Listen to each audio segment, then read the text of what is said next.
At some point, every strange story reaches a moment where belief no longer matters. When that happens, the question is no longer, do you believe this? The question becomes, what do we do with it? Each episode, we take a single case, one that refuses to disappear, and follow the evidence as far as it will go, and sometimes where it stops.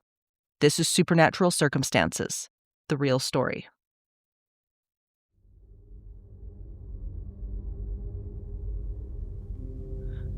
The night the lions began to hunt men, the wind over Tsavo carried something ancient. Not just heat, not just dust, something older, watching. Tonight's story takes us far from city lights, far from anything familiar, into the scorched wilderness of East Africa in 1898. A place where the boundary between the unnatural and the natural may not be as clear as we think.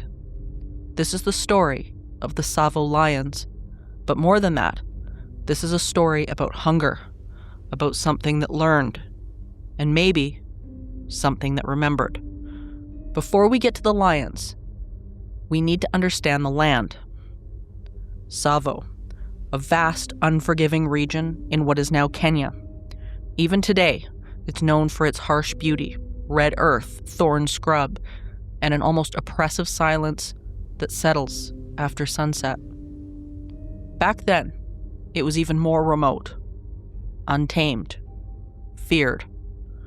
Local tribes spoke of it with caution, not just because of predators, but because Tsavo had a reputation. A place where spirits lingered, where the veil felt thinner, where certain paths were avoided, especially at night. Because according to local belief, there were entities, restless, watching, that moved alongside the living, and sometimes they followed. To live in Tsavo in 1898 was to exist on the edge of something unfinished.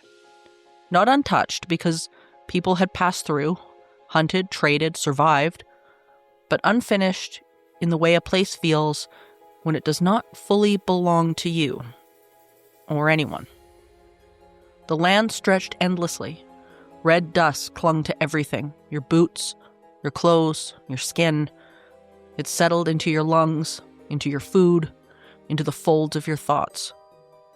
By midday, the heat was relentless, pressing down like a physical weight, warping the air until the horizon shimmered and bent in unnatural ways. Work began early. Before the sun climbed too high, men moved like shadows in the half-light, driving spikes, hauling steel, shaping the future of an empire that felt impossibly far away. The rhythm of labor was constant, metal on metal, shouting commands, the scrape of tools against stubborn earth. And as always, the awareness that beyond the cleared ground, beyond the fragile line of camp, there was everything else, watching. The wilderness didn't feel empty. It felt occupied. Acacia trees twisted upward like reaching hands, their thorns, long and pale, catching light in ways that made them seem almost deliberate. The grass shifted, even when there was no wind. Birds would fall silent at once, without warning, as if something unseen had passed through. During the day, you could almost convince yourself it was just nature, just Africa, vast and alive and indifferent. But night changed that. Night in Tsavo was absolute. The darkness didn't creep in. It arrived all at once, swallowing the edges of the world until the firelight became your only boundary between existence and whatever waited beyond it. You stayed close to the flames. Everyone did. Because the fire wasn't just for warmth. It was a signal, a warning, a fragile claim. This space is ours. But even then, it felt quite convincing. Or maybe it didn't. Sleep was shallow, never complete. You learned to listen without realizing you were listening. The crackle of fire, the rustle of canvas, the distant calls of animals you couldn't name. And sometimes, something else. Footsteps that didn't match any pattern that you understood. Too slow to be a charge, too deliberate to be a wandering. Circling. The workers spoke in low voices after dark. Stories passed from one man to another, changing slightly each time, but always circling the same idea. This land remembers. They spoke of spirits tied to the earth, to old paths, to burial places, long forgotten by outsiders, but not by whatever lingered there. They warned against walking too far from camp, against answering voices in the night, against looking too closely into the dark when you felt that unmistakable sensation of being seen. Because in Tsavo, being alone didn't mean that you were alone. Food was simple. Water was never quite enough. Illness moved quietly through camps, carried by insects, by exhaustion, by the strain of a place that demanded more from the body than it could comfortably give. And yet, it wasn't just physical hardship that wore people down. It was the tension, the constant low hum of unease, the sense that the rules you understood, the ones that governed cities, towns, ordinary life, didn't fully apply here. Time felt different, distances felt deceptive, and the line between imagination and reality began to blur. A shadow at the edge of camp might just be a trick of the light, or it might not. A sound in the darkness might be an animal, or something learning how to sound like one. By the time the killings began, something in the camp had already shifted. People were more alert, more restless. They avoided certain areas without always knowing why. They woke from dreams they couldn't fully remember, but that left behind a residue of dread. So when the first man disappeared, it didn't feel entirely unexpected. It felt like something had been building, waiting. To live in Tsavo was to understand, slowly and unwillingly, that survival wasn't just about avoiding predators or enduring the heat. It was about navigating a place where the boundaries were unclear, where the land itself seemed to have a presence, and where, once the sun went down, you could never be entirely sure what was part of the natural world and what was something else. Moving quietly alongside it. In 1898, the British Empire was pushing forward with one of its most ambitious projects, the Uganda Railway, a steel artery meant to cut through East Africa, linking the coast to the interior. Thousands of laborers, mostly from India, were brought in to build it. They set up camps across the wilderness. The railway through Tsavo was never meant to be easy. It was spoken as of progress, of connection, as something inevitable. But on the ground, it felt more like intrusion, a steel line forced into a place that did not want it. Each day began before sunrise, not because it was preferable, but because it was necessary. The hours before the heat peaked were the only time the body could work without breaking too quickly. Even then, the air was thick, unmoving, as if the land itself was holding its breath.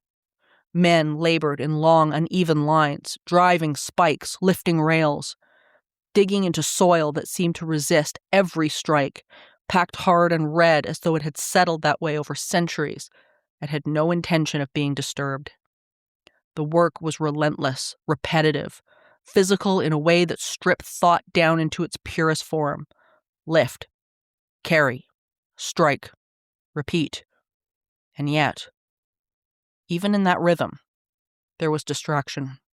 Because no matter how focused you tried to be, you were aware of what surrounded you. The railway cut through more than just land. It cut through paths, old ones, animal trails that had existed long before maps, routes that local tribes understood instinctively, even if they never wrote them down. And sometimes, when the workers laid track across those invisible lines, something felt off. Tools would go missing, supplies misplaced. sections of work undone overnight, as if the ground had shifted just enough to reject what had been placed on top of it. At first, it was blamed on fatigue, on human error. But there were moments, quiet ones, when men would stop, look out across the scrubland, and feel it. That subtle resistance, not visible, not provable, but present. The conditions themselves were harsh enough to break most people. Water had to be rationed carefully. Too little and men collapsed. Too much used too quickly, and there wouldn't be enough for the days ahead. Food was basic, functional, never satisfying. Disease moved through the camps in waves. Malaria, dysentery. Taking men not with violence, but with a slow, quiet certainty. There were no real hospitals. No real safety. If you were injured, you were either patched together where you lay, or you weren't. And still, the work continued. Because it had to. Because stopping meant something worse than exhaustion. It meant falling behind. And falling behind, in a place like Tsavo, felt dangerous in ways no one could fully explain. Supervision came from men like Patterson, engineers, officers, tasked with bringing order to something that resisted at every turn. They measured, calculated, planned, and on paper, it all made sense. Distances could be mapped. Loads could be managed. Timelines could be estimated. But paper didn't account for Tsavo. It didn't account for the way sound carried differently at dusk, or how the ground seemed to shift under heavy rain, swallowing progress overnight. It didn't account for the way men began to change weeks in the camp. Sleep-deprived, on edge. Some became quieter. Others talked too much. Spoke of things they had seen just beyond the worksite. Shapes. Movements. Moments where they were certain someone was standing behind them, close enough to feel, only to turn away and find nothing there. And then there were the nights, because no matter how hard the day had been, night was worse. The fires were lit early. Tools were set aside, but never far out of reach. The railway itself, those newly laid tracks, seemed to take on a different character in the dark. Cold, reflective, like a boundary line, or a path leading somewhere no one had intended. Some workers refused to walk along it after sunset. They said it felt wrong underfoot, as if each step carried farther than it should, as if the track didn't just connect places, but invited something to travel along it. When accidents happened, and they did, they were often explained quickly. A misstep, a loose grip. Simple, understandable. But not all of them felt that way. There were falls no one could quite account for. Moments where experienced men made mistakes they shouldn't have made. And afterward, when asked what happened, they struggled to answer. They said they lost focus. Just for a second, they felt distracted. As if something had pulled their attention away at exactly the wrong moment. Despite everything, the railway advanced, day by day, meter by meter, steel pressing forward through resistance, human and otherwise. And with every length of track laid, the camp moved with it, pushing deeper, further into a place that felt increasingly aware of their presence. By the time the lions came, the men were already worn down. Physically, yes, but also mentally, spiritually, if you want to call it that. They had been living for weeks in a place that did not feel neutral, building something that did not feel welcomed. So when the killings began, it wasn't just fear that spread. It was recognition. A quiet, unspoken thought passing between them. Maybe this wasn't random. Maybe the land had been patient. Maybe It had been watching the railway come together, piece by piece, and was now responding. The tracks would eventually be completed. The trains would run. History would call it an achievement, an engineering success. But for those who were there, who felt the weight of the place, the strain of the work, the sense that something unseen pressed against the back of every inch of progress, it was never just construction. It was a negotiation. And not all sides were visible. That's when the killings began. At first, it was just whispers. A worker gone missing. Then another. Tents torn open in the night. Tracks in the dirt. Large ones. Lion tracks. But these weren't normal lions. Lions typically hunt at dusk. They avoid humans when possible. They don't stalk camps night after night. They don't drag men from their tents silently. But these lions did, and they didn't stop. 2 males, massive, maneless, unusual for lions even in Tsavo. But what made them truly terrifying wasn't just their size, it was their behavior. They seemed to understand human patterns. They waited, watched, learned. Workers described waking in the dead of night, feeling something was wrong, not hearing anything, just a presence. And then, screams, cut short, followed by silence. And in the morning, blood, tracks, and nothing else. The man tasked with stopping them was Lieutenant Colonel John Henry Patterson, an engineer, a soldier, a man of logic. He didn't believe in superstition, at least, not at first. John Henry Patterson was not the kind of man who expected to be tested by darkness. He was an engineer, a soldier, a builder of systems and lines and structures meant to impose order on the world. The kind of man the British Empire trusted to go where the land was difficult. The work was dangerous, and failure was not an option. In the summer of 1898, he arrived in Tsavo with that same confidence. The railway had become his responsibility, at least in part. He was there to oversee the work, to keep the project moving, to force progress through a place that resisted it at every turn. To the outside world, he was exactly what the Empire wanted him to be: disciplined, practical, unflinching. But Tsavo had a way of stripping men down. It did not care for titles. It didn't respect rank. It did not soften for certainty.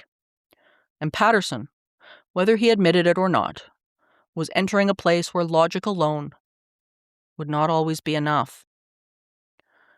He was a man of the late 19th century, shaped by military thinking and imperial ambition, by maps and measurements, and the belief that the world could be divided, claimed, and managed. He came armed with rifles, strategy, and the assumption that anything standing in the way of the railway could be understood if one observed it closely enough. At first, this was true. He understood the labor. He understood the engineering. He understood the exhaustion of the men under his command, the heat, the delays, the friction between expectation and reality. But understanding Tsavo itself was another matter, because Tsavo did not behave like a normal assignment. It felt older than the plans being laid over it, older than the nails, older than the men who came to cut through it.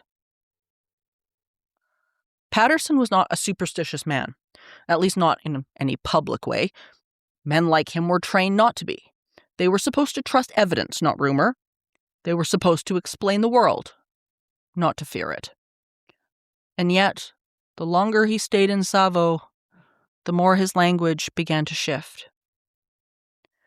He could write about the incidents plainly enough. The attacks, the disappearances, the terror that moved through the camp like an illness. But beneath that plainness, was something much harder to dismiss. A sense that the place was wrong, that the nights were too quiet, that the lions didn't move like ordinary lions, that the camp, no matter how fortified, never quite felt secure. Patterson arrived to oversee the bridge construction over the Tsavo River. Almost immediately, he was confronted with the growing panic. Workers refused to continue. Some fled into the wilderness rather than stay another night. Others insisted these just weren't lions. They said the beasts were devils, that they were inhabited, guided, or worse, they weren't animals at all. Patterson dismissed these claims until he started seeing things for himself. The attacks became more brazen, more frequent. The lions would walk directly into camp, past fires, past guards, as if they knew no one could stop them. One night, Patterson set a trap. He tied a man's body to a tree as bait and waited. Hours passed. Nothing. And then, movement. A shape in the darkness. Too quiet, too deliberate. Patterson raised his rifle, fired. The lion vanished into the night. But here's the strange part. There was blood. Enough that the animal should have been badly wounded. But the attacks didn't stop. If anything, they became worse. Workers began reporting dreams, nightmares of being watched, of something standing just beyond the firelight, not quite lion and not quite human. Eyes, reflecting something unnatural. One man claimed he saw a figure walking upright between the tents, tall and thin, before it dropped to all fours and disappeared into the darkness. Another said he heard voices, calling his name in a language he didn't understand. They began calling the monsters the ghost and the darkness. When he stepped outside his tent, the lion was already there, waiting.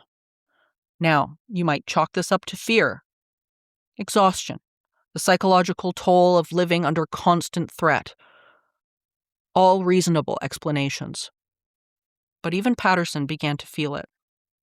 He wrote about an unease in the air, a heaviness, as if something unseen was pressing down upon the camp, watching, calculating. And the lions, they didn't behave like animals. They didn't scavenge. They didn't feed normally. Sometimes they would kill and leave the bodies untouched, as if the act itself was the point. What made Patterson compelling was not that he was fearless. It was that he kept going. Even as the deaths mounted, even as the workers panicked, even as the stories grew stranger and more difficult to ignore, he hunted the lions himself, tracked them through the darkness, and watched as the boundary between professional duty and personal obsession began to blur. By then, he was no longer simply managing a construction site. He was confronting something that had taken on a presence, something that seemed to know the camp, to know him. Whether that intelligence came from the lions themselves, from the pressure of fear, or from something older moving through the land is the kind of question Tsavo never fully answers. But Patterson lived inside that question long enough to become part of the story. Local elders were brought in. They spoke of a curse, of disturbed burial grounds along the Tsavo River, of ancient spirits, guardians, angered by the railway cutting through the sacred land. They believed The lions were vessels, avatars. Something older had found a way to move through them, to hunt again. Before the railway came, before steel cut through the red earth, Tsavo was not empty. It was occupied. Not just by animals or people or the slow rhythms of the seasons, but, they said, by something older. The elders who lived near the land knew its names, not the ones written in foreign maps, but the ones spoken in low voices, the ones passed down when the fire burned low and the wind carried the wrong kind of silence. To them, Tsavo was not just a place. It was a boundary. The land itself was alive, not in the way a living thing breathes or moves, but in the way a presence lingers long after the person is gone. It remembered. It watched. It held the weight of things that had happened there long before anyone could name the year. And in that memory, there were guardians, they said. Not spirits in the way outsiders might imagine them, soft, floating, harmless, but forces. Guardians of paths, guardians of burial grounds, guardians of places where the boundary between the living and the unseen became thin enough to cross. The elders spoke carefully. They did not speak to outsiders unless they were certain the listener would understand. This was not a metaphor. This wasn't a story. This was law. They said Tsavo had been inhabited by beings long before the first railway was planned, by things that did not die as people died, by things that moved through the land without leaving signs the foreign eye could see. And when the railway came, cutting through old paths, disturbing ground that had not been touched for generations, they said it was a provocation. Local beliefs held that certain places within Tsavo were sacred, burial sites, rivers where the dead were laid to rest, forests where the spirits of the ancestors gathered when the wind carried the right kind of sound. These were not places to be walked through lightly. They were not places to be built upon. And when men came with steel and fire and began to tear through the earth, they didn't ask permission. They did not acknowledge what was there. They only took.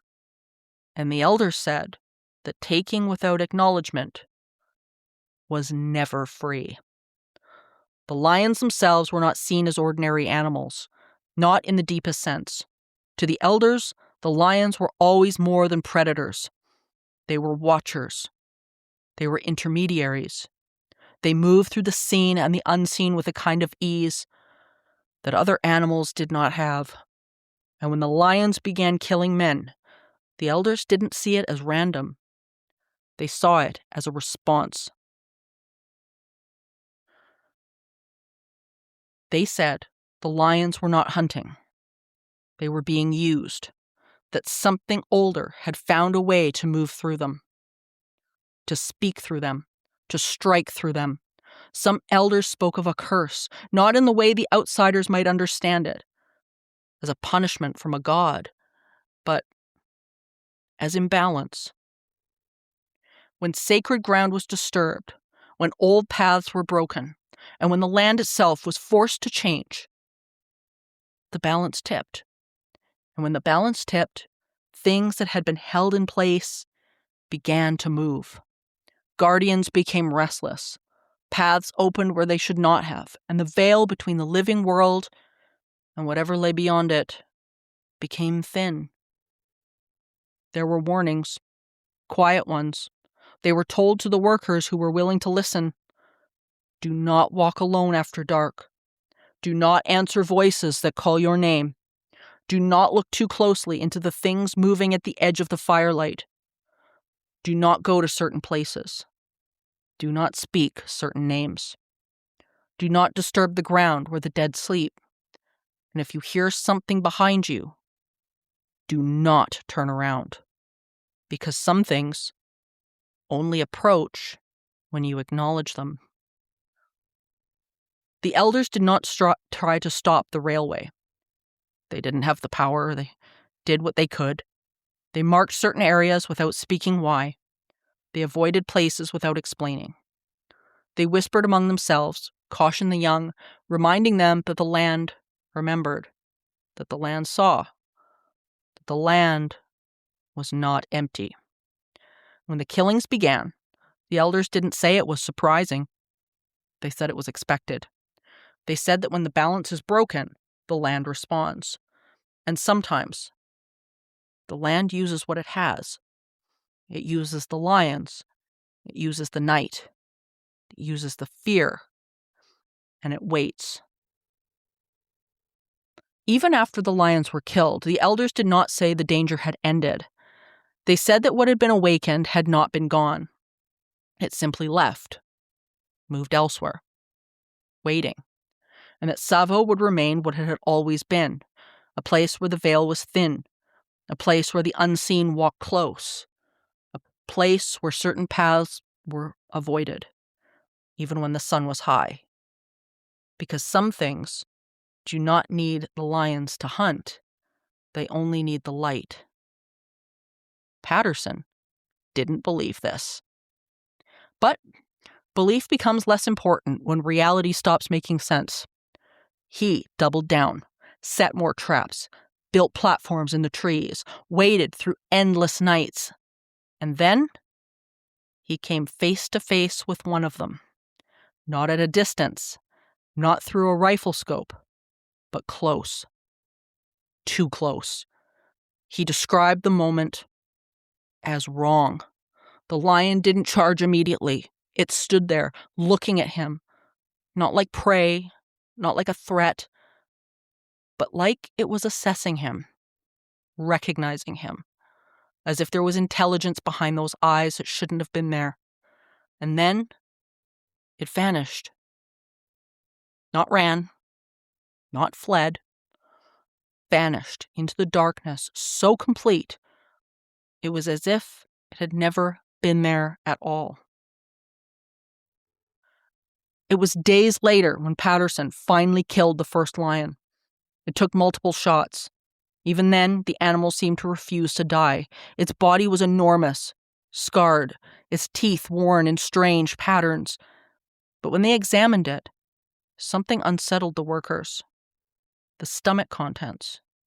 Human remains, yes, but far less than expected, given the number of attacks, which raised a question no one wanted to ask. If it wasn't eating all of its victims, why was it killing them? The second lion was not just harder to kill, it was harder to find. After the first fell, the camp had hoped, quietly, desperately, that the horror would end. But the second didn't stop. If anything, it changed. It became more careful, more deliberate. It no longer walked openly into camp. It no longer left its presence so obvious in the blood and torn canvas. Instead, it moved in the spaces between attention, between breaths, between the moments when a guard looked left and the lion passed right. The killings continued, slower but steady. A man gone in the night, a tent torn from the outside, a silence that settled too quickly after a scream. Patterson knew this was different. The first lion had been massive, brutal, relentless, but it had moved like a predator, like something driven by hunger, by instinct, by the simple logic of the wild. The second moved like something that had learned, that had watched, that had understood the patterns of the men, the placement of the guards, the rhythm of the firelight. It didn't just hunt. It waited. And in that waiting, there was something wrong. For weeks, Patterson hunted it. He set traps. He climbed into trees. He waded through nights so dark the fire seemed to vanish before dawn. He shot at shadows. He tracked prints that disappeared into places where nothing should have been able to hide. And still, the lion outmaneuvered him. More than once, he would find a spot where he knew it had been: the smell of blood, the scent of fur, the stillness of the air. But by the time he arrived, it was gone. Vanished. Not in the way an animal disappears when it senses danger, but in the way something vanishes when it doesn't want to be found. The men around him began to whisper again. They said the lion was not just intelligent. They said it was aware. They said it knew Patterson, that it understood what he was doing, that it was playing with him. And the more Patterson hunted, the more he began to believe it. He felt it. Not fear, not exactly, but a pressure, a weight in the air, a sense that the lion was not just avoiding him, it was watching him, waiting for the right moment. Then came the night that almost ended him. Patterson had set a trap near the river where the lion had been seen circling. He tied a man's body to a tree as bait again and climbed into the platform above. He waited. Hours passed. The river murmured. The wind shifted. And then, movement. A shape in the darkness. Too still. Too quiet. It approached the tree. Stopped. It looked up. Directly at him, Patterson raised his rifle, fired. The shot echoed. The lion vanished into the night. But Patterson knew. He'd hit it. He had seen the flash of blood. He had seen the body jerk. And yet, it was gone. Not running, not fleeing. Gone. For days there was silence. No more attacks. No more disappearances. The camp held its breath. Some believed it was over. Some believed it was worse. Because silence in Tsavo was never neutral. It was the space between, the space before. Then, on the sixth night, Patterson found it, not by tracking, not by sight, by feeling. He was standing near the edge of camp, the firelight barely reaching where he stood. And he felt it. That pressure, that weight, the sensation of something standing just beyond the light. He turned, and there it was, the lion, not charging, not retreating, standing, watching, its eyes catching the fire, reflecting not light but something else, something that didn't belong. Patterson raised his rifle. This time he didn't hesitate. He fired. The shot struck. The lion staggered, but it didn't fall. It didn't even drop. It stood there, breathing, watching, and for the first time, Patterson felt something he had never felt in battle. Not fear, but recognition. That this was not just an animal. This was something that had been allowed to exist through the lion, that the lion was not just a predator. It was a vessel, and he had to end it. He fired again and again until the lion finally fell, until the body stopped moving, until the silence returned. But even then, even as the lion lay dead, Patterson felt it. The weight, the pressure, the sense that something had just left, had just moved on, had just waited for the right moment. The men came to examine the kill. They found the body, massive, scarred. But when they looked closer, they saw something else. The stomach, empty, almost, not the remnants of a predator that had just fed, but the remnants of something that had killed for a reason. And that reason was not hunger. When it was over, the camp celebrated. The railway continued. History moved forward. But Patterson, He never spoke of it the same way. He wrote about the event. He documented the facts. But in the quiet, he knew that the second lion was not just harder to kill, it was harder to understand. And that what had used it was still out there, waiting, watching, learning. And just like that, it was over. No more attacks, no more disappearances. The camp slowly returned to normal.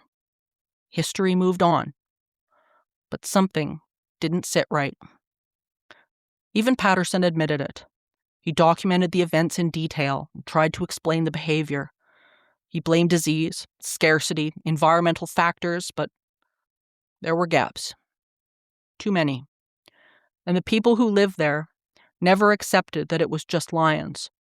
To them, the explanation was simple. Something had been awakened. Something had used the lions, and when those bodies were destroyed, it left. But here's where things get even stranger. Years later, the skulls of the Tsavo lions were studied, examined, measured, and yes, they showed signs of abnormal wear, possible dental disease, which could explain why they targeted humans, but doesn't explain the coordination, the persistence, the way they seemed to outthink their hunters, or the reports of what people saw in the dark. Even today, Tsavo has a reputation. Park rangers and locals sometimes report unusual encounters, shapes moving where nothing should be, eyes in the distance that don't reflect light correctly, a feeling of being watched, long after the sun goes down. And occasionally, lions behaving in ways that don't quite fit. Not attacking, just observing. So what really happened in Tsavo? Was it just two desperate predators adapting to survive, or did something else find an opportunity, a doorway, and step through? Because throughout history there are stories of animals acting as vessels, as intermediaries, as something more than flesh and instinct. And in a place like Tsavo, where the land itself feels ancient, where stories of spirits stretch back generations, it's hard to imagine that something might not still be there, waiting, watching, learning, and maybe, just maybe, those lions weren't the beginning. They were just the first time that something has noticed us.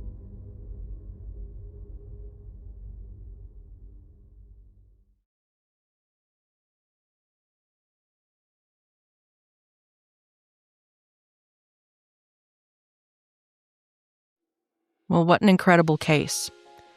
If you want to stare into the eyes of the infamous man-eating lions of Tsavo, they are permanently exhibited at the Field Museum of Natural History in Chicago, Illinois, responsible for the deaths of over 24 railroad workers in Kenya in 1898. The taxidermied lions and their skulls remain a staple attraction. In cases like this, certainty is tempting. It's easier to believe everything or dismiss it all. But most of the time, the truth lives somewhere in between. That's where these stories remain. Stay curious, friends. Supernatural Circumstances is a co-production of Entity Seeker, Paranormal Research and Teachings, and The 20th Plane. This podcast is a part of the Curious Cast podcast network. You can find out more about me, Morgan Knudsen, and book me for live appearances at entityseeker.ca. You can also email the show at supernaturalcircumstances.com.